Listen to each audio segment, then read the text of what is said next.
Assalamualaikum warahmatullahi wabarakatuh. Halo semuanya, bagaimana kabar kalian hari ini? Semoga selalu dalam keadaan sehat ya.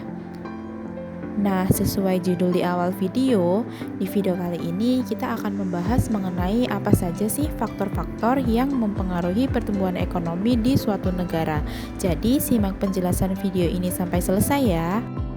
Nah, tujuan kalian memahami materi ini adalah kalian nantinya dapat memahami berbagai faktor yang mempengaruhi terjadinya pertumbuhan ekonomi di suatu negara. Nah, mungkin selama ini kita sering dengar istilah pertumbuhan ekonomi lewat berita, media sosial, atau pelajaran. Namun, apa sih pertumbuhan ekonomi itu? Nah, pertumbuhan ekonomi bisa diartikan sebagai peningkatan kemampuan suatu negara dalam menghasilkan barang dan jasa dari waktu ke waktu. Nah, jika suatu perusahaan atau individu menghasilkan lebih banyak barang dari biasanya, maka secara otomatis itu juga akan meningkatkan pertumbuhan ekonomi. Nah, teman-teman, sekarang kita masuk faktor yang pertama, yaitu ada tanah dan kekayaan alam. Coba kalian amati dulu kedua gambar yang ada di video itu. Nah, kekayaan alam itu bisa berupa hasil tambang maupun hasil tani, di mana hasil tambang maupun hasil tani ini merupakan potensi besar yang menentukan kemampuan dasar suatu negara untuk menghasilkan beberapa barang atau jasa yang lain. Jadi, secara tidak langsung, kekayaan alam sendiri merupakan potensi utama bagi perkembangan bangsa dan harus segera dikelola dan dimanfaatkan dengan baik oleh suatu masyarakat. Nah, contoh-contoh dari kekayaan alam itu sendiri adalah diantaranya ada tanah, ada iklim, ada hasil tambang, hasil hutan, dan juga hasil laut seperti yang ada di gambar tadi. Jadi, penting untuk diingat kalau kekayaan alam itu hanya akan bermanfaat jika kita kelola dengan baik. Selanjutnya, teman-teman, kita masuk ke faktor yang kedua yang sangat berpengaruh terhadap pertumbuhan ekonomi, yaitu mutu penduduk atau kualitas sumber daya manusia. Nah, yang meliputi kualitas sumber daya manusia, yang pertama ada pendidikan. Pendidikan ini membuat masyarakat memiliki pengetahuan dan kemampuan untuk berpikir kritis. Misalnya, pekerja yang paham teknologi bisa menghasilkan output yang lebih banyak dalam waktu yang lebih singkat. Yang kedua, ada kesehatan. Negara dengan angka kesehatan yang baik biasanya memiliki seorang tenaga kerja yang lebih kuat dan lebih stabil. Yang ketiga, ada keterampilan. Keterampilan ini bukan hanya soal sekolah, tapi juga skill yang relevan dengan kebutuhan zaman. Misalnya keterampilan digital, pemrograman, dan kemampuan komunikasi. Jadi, bisa kita simpulkan di era sekarang ini khususnya, kualitas sumber daya manusia itu sangat menentukan seberapa efisien, kreatif, dan inovatif suatu negara. Negara dengan sumber daya manusia yang unggul akan mudah dalam menerima teknologi baru, menghasilkan inovasi, dan juga menciptakan nilai ekonomi yang lebih besar. Faktor selanjutnya atau faktor ketiga yang mempengaruhi pertumbuhan ekonomi adalah barang modal dan teknologi. Barang modal sendiri merupakan alat-alat yang digunakan untuk memproduksi barang dan jasa. Misalnya, ada mesin pabrik, kemudian ada juga dari kendaraan produksi. Kemudian yang ketiga ada peralatan industri, dan kemudian selanjutnya ada juga yang sesuai perkembangan zaman yaitu alat pertanian modern. Nah, tapi apa sih sebenarnya hubungan barang modal dan teknologi? Jadi, teknologi ini menjadi penguat utama adanya barang modal. Kita ambil contoh simpelnya saja ya yang ada di sekitar kita. Misalnya ada dari UMKM. Nah, UMKM yang dulu hanya jualan di pasar saja sekarang bisa memasarkan atau menjual barang dagangannya secara online. Mereka juga bisa menggunakan aplikasi kasir digital untuk membantu transaksi. Mereka juga bisa menganalisis tren penjualan menggunakan AI yang sangat membantu di zaman sekarang ini. Kemudian kita langsung saja masuk ke faktor selanjutnya, yaitu faktor yang keempat, ada dari sistem sosial dan sikap masyarakat. Nah, apa sih maksudnya sistem sosial dan sikap masyarakat ini? Kita bahas bersama ya. Nah, jadi secara simpelnya, jika masyarakat dalam suatu negara itu memiliki sikap positif dan sistem yang adil, hal itu secara tidak langsung akan mendorong inovasi dan investasi di suatu negara dan juga dapat mempercepat pertumbuhan ekonomi di suatu negara.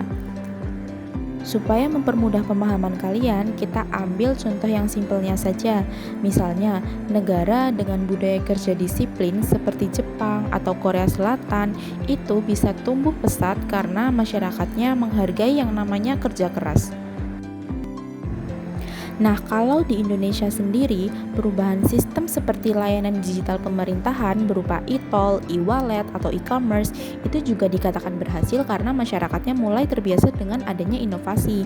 Meskipun terdengar abstrak, faktor ini justru punya pengaruh yang besar terhadap bagaimana ekonomi suatu negara itu bisa mengalami kemajuan. Nah, selanjutnya teman-teman, faktor kelima yang mempengaruhi pertumbuhan ekonomi ada yang namanya luas pasar. Ini berarti seberapa besar pasar yang bisa dijangkau oleh produsen untuk menjual barang dan jasanya. Nah, luas pasar di sini itu bukan berarti pasar yang luas ya, teman-teman. Luas pasar di sini itu merupakan bagaimana cara produsen atau suatu perusahaan untuk memasarkan atau memperjualbelikan barang dan jasanya itu secara lebih luas dan lebih bisa dijangkau oleh banyak konsumen. Nah, sekarang kita ambil contoh yang sederhana lagi ya teman-teman. Misalnya di era sekarang ini banyak penjual yang memperjualbelikan dagangannya itu melalui e-commerce. Tapi sebenarnya apa sih hubungan luas pasar ini dengan e-commerce? Nah, dulu UMKM yang hanya menjual barang dagangannya di sekitar rumah, sekarang dengan adanya marketplace, itu mereka bisa menjadi menjual barangnya ke seluruh Indonesia atau bahkan sampai ke luar negeri, sampai ekspor loh teman-teman. Nah, jadi pasar yang luas seperti ini itu secara tidak langsung akan membuat usaha-usaha seperti UMKM akan berkembang jauh lebih cepat daripada sebelumnya. Nah, ketika pasar ini diperluas, produsen itu jadi membutuhkan lebih banyak tenaga kerja, bahan baku, teknologi, dan manajemen yang lebih efisien, sehingga hasilnya ekonomi di suatu negara akan tumbuh lebih cepat. Sekarang, mari masuk ke faktor yang sering dianggap sepele tapi justru menjadi dasar setiap pembangunan, yaitu manajemen. Nah, apa sih manajemen itu? Secara sederhananya, manajemen merupakan cara mengatur, mengelola, dan mengendalikan semua kegiatan, utamanya kegiatan di suatu perusahaan, agar tujuan bisa tercapai secara efektif dan efisien. Seperti yang kita bahas tadi ya teman-teman, bahkan UMKM pun itu juga membutuhkan manajemen. Misalnya untuk apa? Yang pertama ada mengatur stok barang. Pelaku UMKM itu harus memastikan ketersediaan bahan baku selalu cukup sesuai dengan kebutuhan perusahaan. Yang kedua ada mengatur kas. Berarti suatu perusahaan itu harus mampu membayar biaya produksi, menggaji karyawan, atau mengembangkan usaha secara berkelanjutan. Yang ketiga ada mengatur pemasaran sehingga dapat menjangkau pasar lebih luas dan meningkatkan penjualan. Dan yang terakhir itu ada mengatur pelayanan pelanggan supaya pelanggan atau konsumen itu tadi bersedia untuk melakukan pembelian ulang di UMKM tempat berjualan. Nah teman-teman, sekarang kita sampai pada faktor yang terakhir yang mempengaruhi pertumbuhan ekonomi, yaitu kewirausahaan. Pasti kalian sudah tidak asing lagi dong dengan kewirausahaan.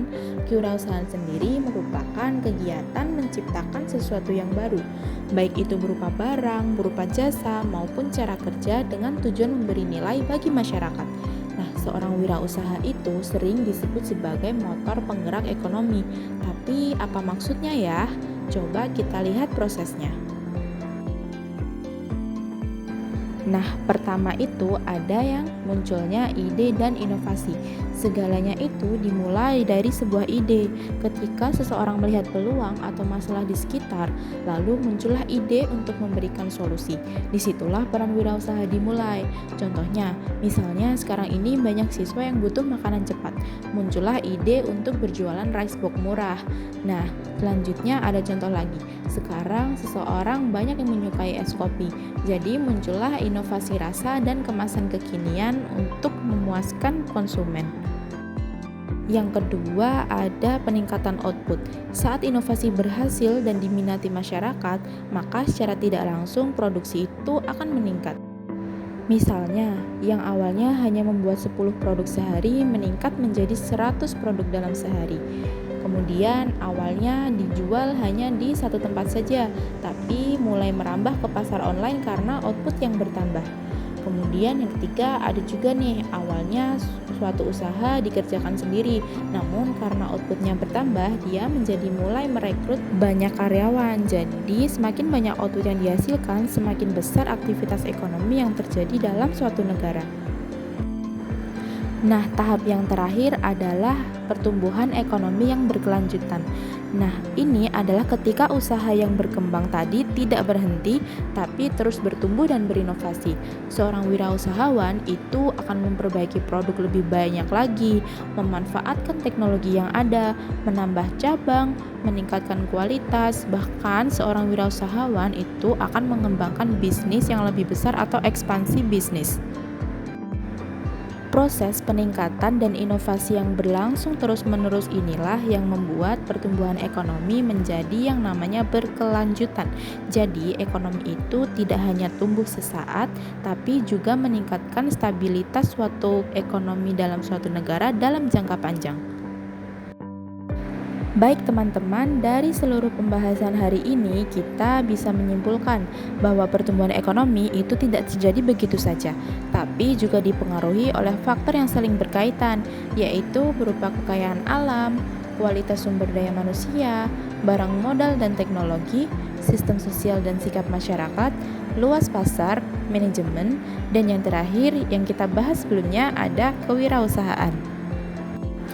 Ketika semua faktor saling mendukung, maka sebuah negara itu dapat tumbuh lebih cepat, lebih stabil, dan lebih sejahtera. Terima kasih banyak bagi teman-teman yang sudah mengikuti video pembelajaran ini sampai akhir. Semoga materi ini tidak hanya menambah pemahaman kalian tentang faktor-faktor pertumbuhan ekonomi, tapi juga membuka wawasan teman-teman bahwa setiap individu itu punya peran dalam memajukan perekonomian suatu bangsa. Sampai jumpa di video-video selanjutnya. Jangan lupa jaga kesehatan dan tetap semangat belajar. Wassalamualaikum warahmatullahi wabarakatuh.